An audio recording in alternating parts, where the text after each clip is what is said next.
All right. Hello, everyone. Welcome. Thank you for joining me. We're going to be talking about Mercury retrograde and, in general, retrogrades. So, there's a lot of fear and misconception and all this other stuff regarding retrograde energies. And just to put it out there, I am not an astrologer, I am a sage. So, I look at things from a very energetic standpoint, and so my views and what I see may overlap or may completely differ from what you will probably hear from an astrologer. Okay, so Mercury retrograde, the energy when a retrograde happens is when a planet starts moving backwards in the sky. It's not literally moving backward, but it seems like it. From the vantage point of Earth, the energies are moving backwards. And why is this significant? If it's just an optical illusion, does it really do anything? The answer is yes, it actually does.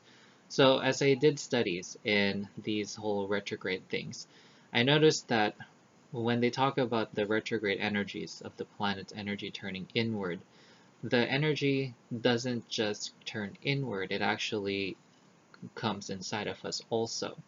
So what I've noticed is that people who are highly resistant to retrograde energies, the retrograde energy actually fills up their space around them. Yeah, so you can think of that as scary, but if you don't resist the retrograde energies, then it can flow. So, it's really up to the person. If they fear the energies and reject it, then it's gonna flow around them and screw up everything around them because they're not taking in the energy as they're supposed to. Now, everybody has free will and free choice, so they can continue doing what they normally do, but also keep in mind that when these retrograde energies happen, they will continue to manifest and screw things up in the external world very quickly because that's what they do. They're internal energies. So what retrograde energies are actually energies inside of us that's being manifested very quickly in the external world when we are not addressing it, when we're not bringing it in within us. Now, how does retrograde energy work when you're working with it, when you're accepting it and it's in flow? It's actually a boost. So when you're doing inner healing work, when there are things that in your life that you want to resolve and move forward from and take old cycles and turn it into new cycles, that's exactly what a retrograde is perfect for. That is what the energies help you with because it's the internal energy rather than the energy being projected outward so that we can do things out in the external world. It's helping us directly. Okay, so when a planet is stationed direct, meaning it's moving forward in the sky in its normal orbit, the energies are helping us indirectly, right? Because it's helping us in their external world. Now, when it's moving backward, when it's in retrograde, the energies become internalized. So it helps us directly. Does that make sense? When the energies are inside, when they help us and boost us from the inside, it helps us on the outside. Because the way that I teach manifestation is to manifest from the inside out.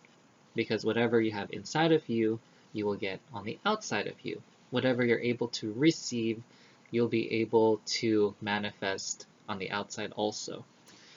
Now, Mercury retrograde itself is very tricky because it deals with themes of communication, with finding your way, with all sorts of technological things because that often deals with communication, with our path, with work, and all this other stuff.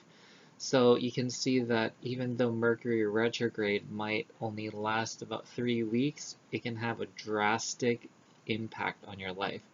A lot of people in Mercury retrograde will often find themselves missing exits, um, unnecessary detours, getting lost even, losing things, miscommunication with other people, lack of communication is also a very big thing. So, it's a it can really affect your life in a really bad way when you're not aware of it, when you choose to ignore it. So let's just accept what retrograde energies are and learn from it, because that's essentially what it does. Okay? The Mercury retrograde energies are there to help us, and any retrograde energy is to help us so that we can heal quicker and move on with our life when it goes direct.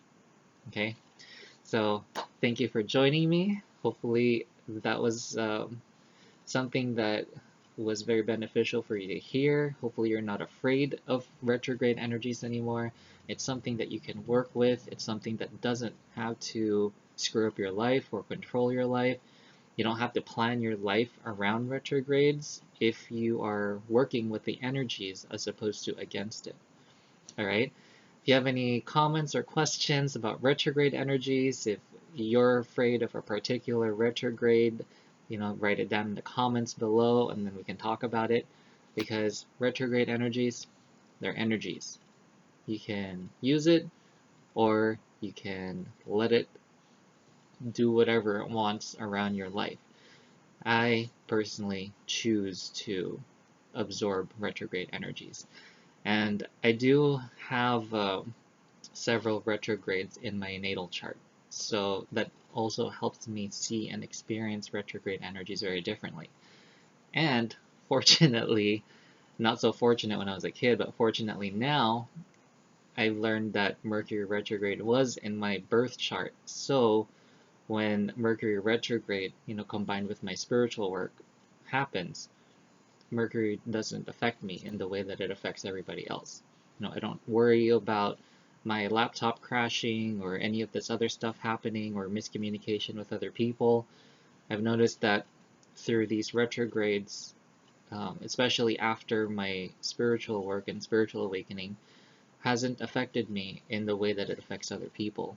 So the way I do it, I'm also informing other people and teaching it that way so that one day that person, and hopefully you as well, not be able to um, will be able to absorb these energies and use it for your growth rather than as seeing it as a hindrance, because some retrogrades last for a very long time, and retrograde energies are very persistent and they can really drastically affect life on a very massive scale. So that's why I'm putting these videos out there to help educate people on what energies really are, and that there's really no such thing as useless energy or bad energy. The only time that energy can really be bad for us is when we resist it. Okay? Alright, see you guys next time. Namaskara. Have a great day.